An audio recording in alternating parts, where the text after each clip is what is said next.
Top story. In a pro-life victory, the Supreme Court refused to strike down a Texas abortion law that makes enforcing the 6-week abortion ban the newest side hustle in the gig economy. King Kavanaugh and his team of the 4 weirdest members of your snake church wrote the majority opinion about the abortion providers' challenge, saying their application also presents complex and novel antecedent procedural questions on which they have not carried their burden. You got it. The application failed to carry its burden, so you have to carry the burden of your rapist baby to term. The White House is butting in, trying to tell me what I can and can't do with 15 million women's bodies. What the president would convey to any woman who is trying to get an abortion, seek an abortion, be able to employ her constitutional right. The president believes their right should be respected. Yuck! Democrats are so obsessed with women's bodies. Joining us now is host of MSNBC's The Cross Connection, Tiffany Cross. Greetings, Tiffany. Greetings. Glad to be with you today. Now, Tiffany, isn't this a moderate decision by the Supreme Court since it stopped short of tagging women so the public can track whether they wander close to abortion clinics? I think we have to first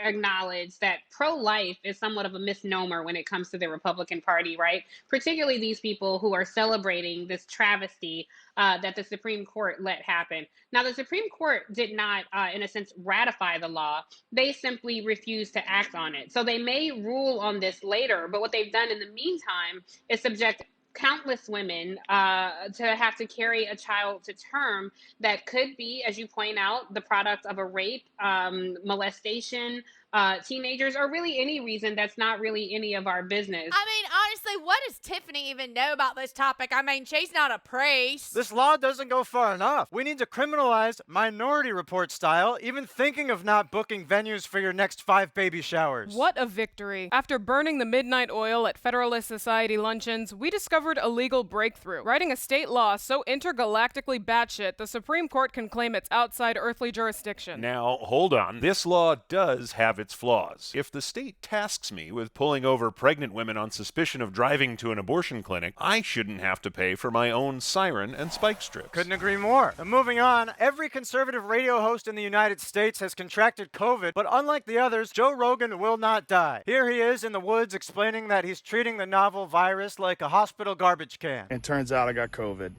So we immediately threw the kitchen sink at it. All kinds of meds, monoclonal antibodies, ivermectin, Z-Pak, prednisone, everything. And I also got an NAD drip and a vitamin drip, and I did that 3 days in a row.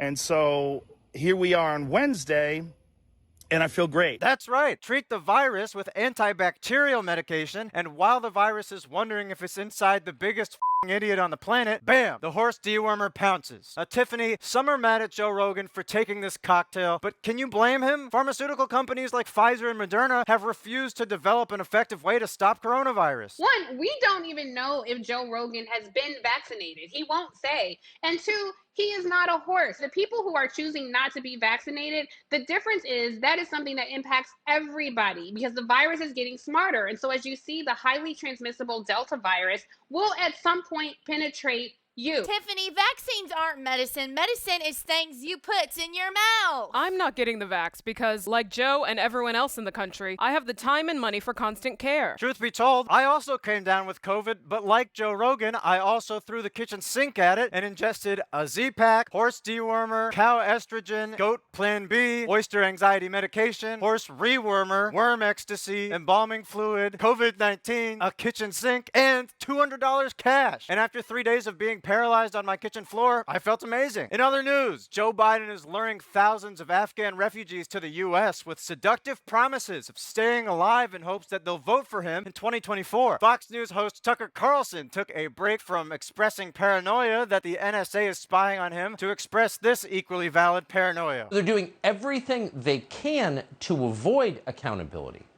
to avoid an election they will lose. They're flooding swing districts with refugees they know will become loyal Democratic Party voters. They're opening the southern border to more than 200,000 illegal migrants per month.